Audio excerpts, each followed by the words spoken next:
Então, espiritismo ou kardecismo. E como você bem colocou agora no início, esse já é um tema antigo dentro do movimento espírita, sobre o qual nós temos, claro, um entendimento a nível cultural, porque nós sabemos que a cultura brasileira é uma cultura sincrética, né? Há todo um sincretismo aqui no Brasil, desde a colonização portuguesa, chegada de franceses, holandeses, a cultura indígena, depois a cultura dos negros trazidos da África através da escravidão, infelizmente, uma mancha social e histórica muito grande da nossa nação, e o catolicismo, que vigorou como religião oficial durante muito tempo, tanto na época do Brasil colônia, do Brasil império. Isso só foi acabar realmente com o Brasil república. Então, quando o espiritismo começa a adentrar ao Brasil, e isso ainda pegando o Segundo Império Brasileiro, com a figura do nosso Dom Pedro II, foi quando as obras de Kardec começaram a chegar, vindas da França, as primeiras traduções dos textos começaram a acontecer. Lá em Salvador, Bahia, lançaram, né, o Luiz Olímpio Teres de Menezes, lançou a revista O Eco de Além Túmulo, e aí começou a traduzir os textos de Kardec, e assim a coisa foi evoluindo.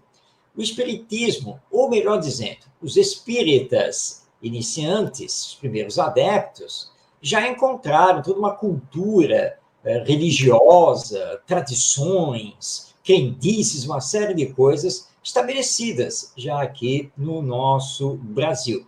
Os nossos queridos irmãos que vieram da escravidão e que começaram, então, a se lançar no campo da Umbanda, do Candomblé, os terreiros que ficavam nos subúrbios das grandes cidades, como Salvador, o Rio de Janeiro, São Paulo e assim por diante.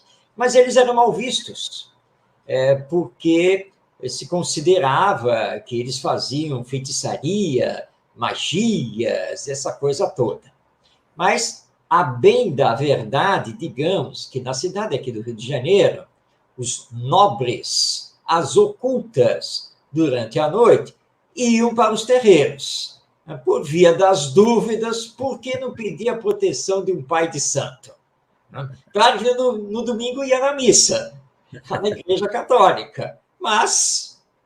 E essa mistura aqui no Brasil acabou envolvendo também o espiritismo. Os nossos irmãos umbandistas, candomblecistas e assim por diante, pouco a pouco, ao verem que o espiritismo já se alargava aqui no Brasil, já crescia, e que os espíritas eram vistos com mais respeito, eles começaram a utilizar o termo espírita para também fazer a sua identificação. É normal, por exemplo, aqui na cidade do Rio de Janeiro, você está andando pela cidade e ver ali, por exemplo, né, Templo Espírita Pai de Ogum. Aí você vai, é um centro espírita. Não, não é um centro espírita.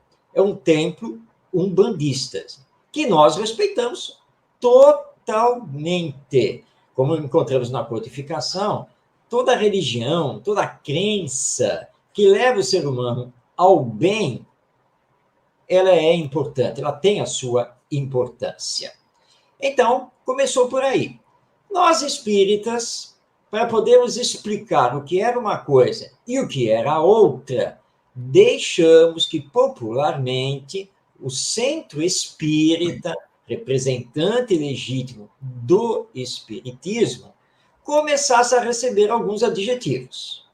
Então, para fazer essa diferença do templo de Umbanda, nós começamos a deixar que crescesse o centro espírita de mesa branca. Eu sou espírita. Aí a pessoa olha e para você explicar, de mesa branca, ou espírita kardecista, né, para dizer que você segue o conteúdo das obras assinadas por Allan Kardec. Mas esses dois adjetivos, eles estão equivocados. Aliás, vou contar aqui uma história muito interessante. Essa questão de centro espírita de mesa branca. Tá?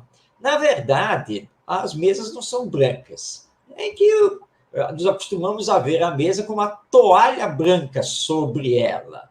Mas, certa vez, aqui mesmo do Rio de Janeiro, fui fazer a palestra como convidado numa casa espírita, e eles tinham reformado o salão, e para não usar mais toalha, porque toalha você tem que trocar, você tem que lavar, e aquela coisa toda, eles resolveram, então, colocar fórmica branca na mesa. Quem conhece fórmica sabe que ela é facílima de limpar, que não tem nenhum problema.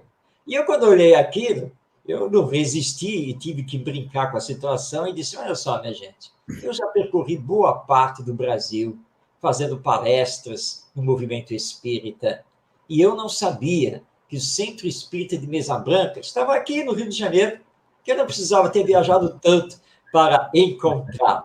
Mas, obviamente, que isso é só uma brincadeira, porque é uma mesa de madeira, como qualquer outra. E o grande problema que começou a surgir foi essa questão, então, de ser um centro espírita kardecista, e automaticamente eu ser espírita kardecista. Ou, como alguns têm agora falado, eu não sou mais espírita, eu sou kardecista, porque eu não sigo mais o espiritismo brasileiro. Arthur e queridos internautas, eu estou procurando esse tal de espiritismo brasileiro que eu não conheço. Eu conheço o movimento espírita brasileiro, mas eu não conheço uma doutrina com esse nome, espiritismo brasileiro. E muitos espíritas têm confundido uma coisa com a outra, ou seja, a doutrina com o seu movimento representativo feito por nós, os seres humanos, que somos espíritos atualmente reencarnados.